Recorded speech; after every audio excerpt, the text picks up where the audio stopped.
na parte de quarta-feira, a parábola do dono da vinha. Na parábola de Mateus capítulo 21, abra sua Bíblia. Em Mateus capítulo 21, nós temos uma parábola onde Jesus desenvolve o que foi dito exatamente em Isaías capítulo 5. Abra sua Bíblia e vamos ler então Mateus capítulo 21 e os versos 33 a 39. Ouvi ainda outra parábola.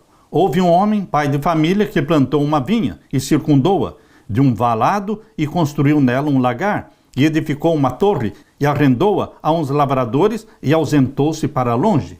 Este homem que plantou a vinha é Deus e ele fez tudo pela sua vinha. Pode perceber que a parábola contada por Jesus aqui no capítulo 21 de Mateus é a mesma história que está lá em Isaías capítulo 5. Deus plantou uma vinha, cuidou da vinha, fez tudo pela vinha, mas ela produziu frutas azedas, uvas azedas. E aqui diz o verso 34, e chegando o tempo dos frutos, enviou os seus servos aos lavradores para receber os seus frutos. Quem eram esses servos que Deus mandou? Os seus profetas? Eles foram enviados para preparar o caminho do Messias? João Batista foi enviado para preparar o caminho do Messias e foi decapitado? Por isso aqui diz o verso 35, e os lavradores, apoderando-se dos seus servos, ou seja, dos profetas, de João Batista principalmente, feriram um, mataram outro e apedrejaram outro. Depois enviou outros servos, em maior número do que os primeiros, e eles fizeram-lhes o mesmo. E por último enviou-lhes o seu filho, o seu próprio filho, Jesus Cristo, o Messias, dizendo: terão respeito ao meu filho. Mas os lavradores, vendo o filho, disseram entre si: este é o herdeiro, vinde, matemo-lo e apoderemo-nos da sua herança. E lançando mão dele, o arrastaram para fora da vinha e o mataram. Você está vendo que através de uma parábola Jesus estava contando a história da apostasia de Israel? E o verso 40, quando pois vier o Senhor da vinha, que fará àqueles lavradores? Verso 41, dizem-lhe eles: dará afrontosa morte a esses maus e arrendará a vinha a outros lavradores que ao seu tempo lhe deem os frutos.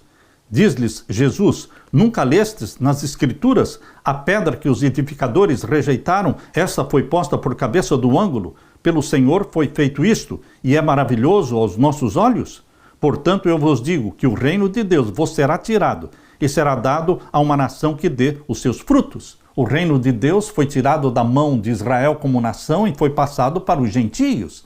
Hoje, os judeus que abraçam a Jesus podem se salvar. Mas a nação de Israel, como nação, é como todas as outras nações, deixou de ser uma nação escolhida.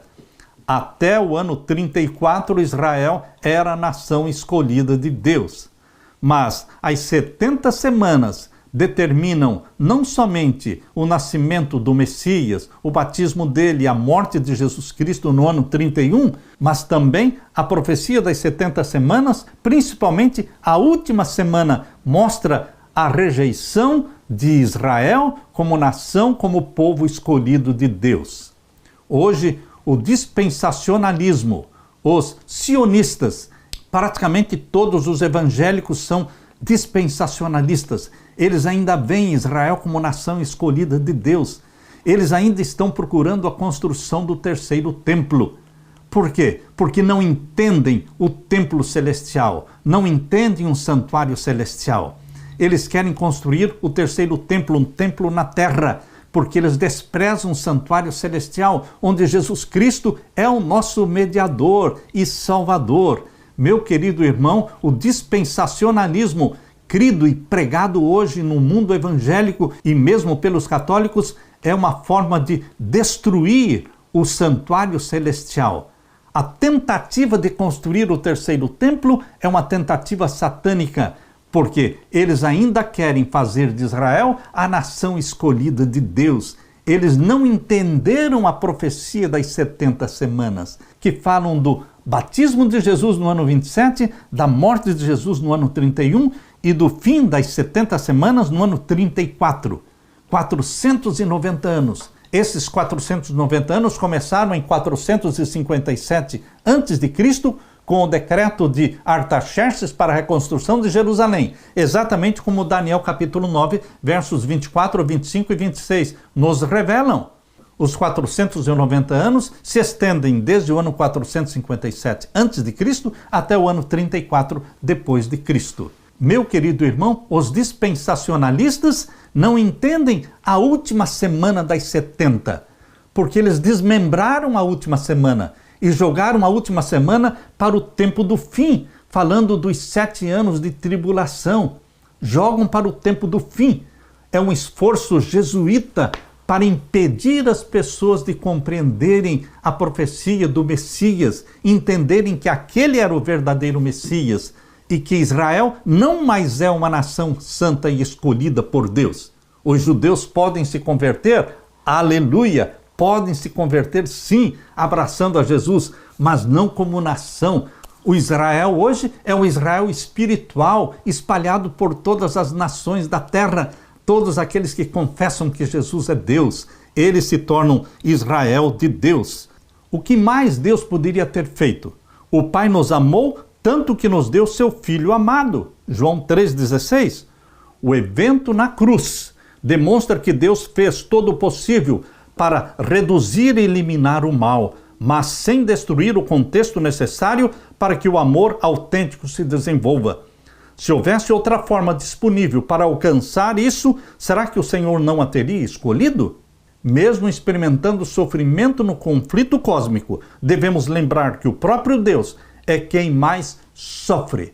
Se você pensa que você é que sofre, Deus, o nosso Pai, é quem mais sofre. Foi Ele quem deu seu Filho amado para morrer por nós.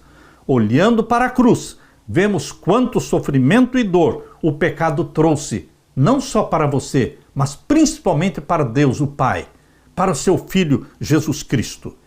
Isaías, capítulo 53, verso 4, fala que as nossas dores e enfermidades foram colocadas sobre Jesus. Que tipo de enfermidades e dores Cristo suportou na cruz por você e por mim?